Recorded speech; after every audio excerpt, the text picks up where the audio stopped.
Is expensive sim racing gear worth it? I've raced with both cheap, entry-level sim racing gear and high-end equipment. In the process of upgrading, I learned what sets good hardware apart and what are some realistic expectations when trying to build your dream rig. As most sim racers, I started out with a wheel clamped on my desk. My first proper rig was built months later by me and my dad.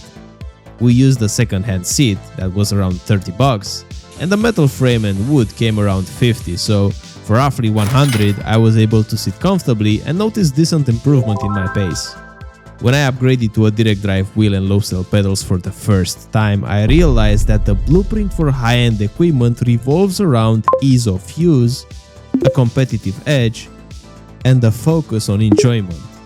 So generally, expensive sim racing gear has to tick these three boxes: comfort, performance, and immersion.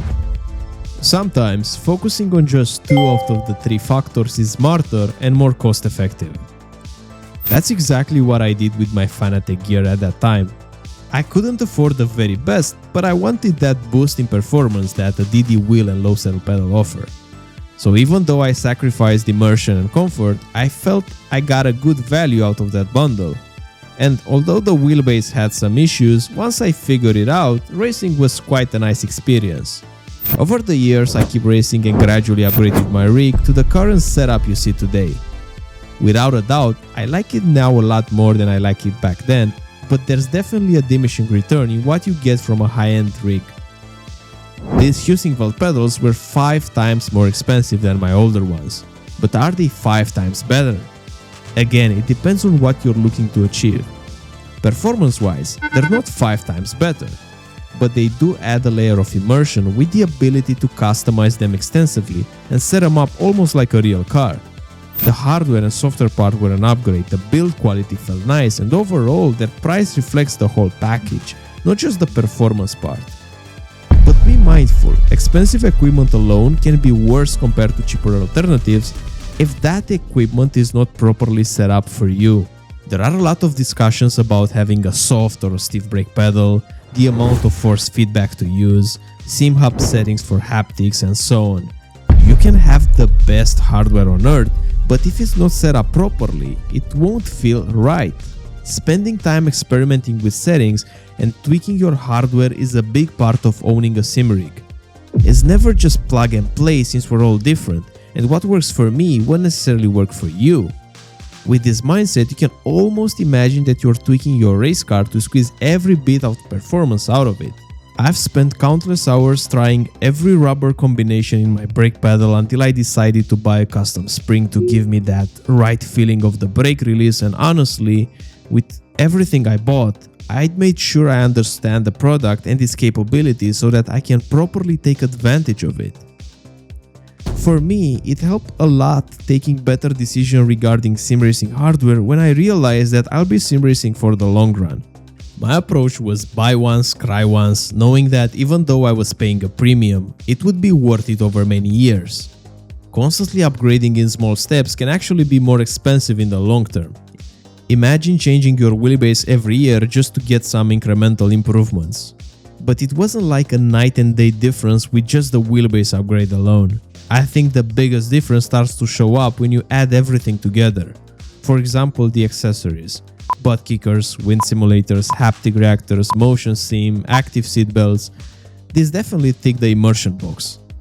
From my experience, I can say that my lap times don't change whenever I have them on or off, so it's purely for fun and enjoyment. But having all these accessories on does make the experience better and the rig starts feeling alive. While it's nice, it's hard to recommend these from the start. I see them as the icing on the cake. In my opinion, upgrading these should be the last priority, as you get more bang for your buck by getting the others first. But once you have them, the sim racing experience will be much better. Now, do you really have to spend a ton of money to get a high-end rig? Not necessarily. You can save a lot if you're willing to put in a bit more effort. For example, going the DIY route for a rig, this can dramatically reduce the costs. I've spent $100 on my DIY rig, and the similar rig in terms of sturdiness and design was around $500 at that time. There are many free schematics available, and with some tools and patience you can make it work. For haptics, instead of spending 400 on a butt kicker, you can order some transducers and amps and wire them yourself for less than 100. If you have a 3D printer, you can also make all sorts of accessories, and if you're into electronics or have friends who can do a bit of programming, then you can build your own button boxes and in some cases even wheels. There's also the second-hand market, which can be really good if you're actively looking for deals. My Husingveld pedals were second-hand, for example, but I was lucky enough to get them from my good friend Jeff, who sold them to me at a great price. Honestly, I couldn't tell they were a used set, and they're still going strong 2 years later. I have no plans to upgrade them in the near future, especially since I've tuned them with haptic reactors to get a force feedback feel and a new spring. I've improved them a lot, and the overall cost was a lot less compared with the more expensive option.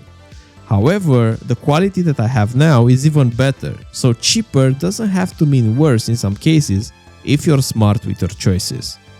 Can all this equipment though make you a faster driver? Once you know how to practice properly and understand racing technique, high-end equipment can definitely help you to be more precise with your inputs. If you already know how weight transfer works and you can induce under or oversteer on purpose, then good hardware will work like a charm.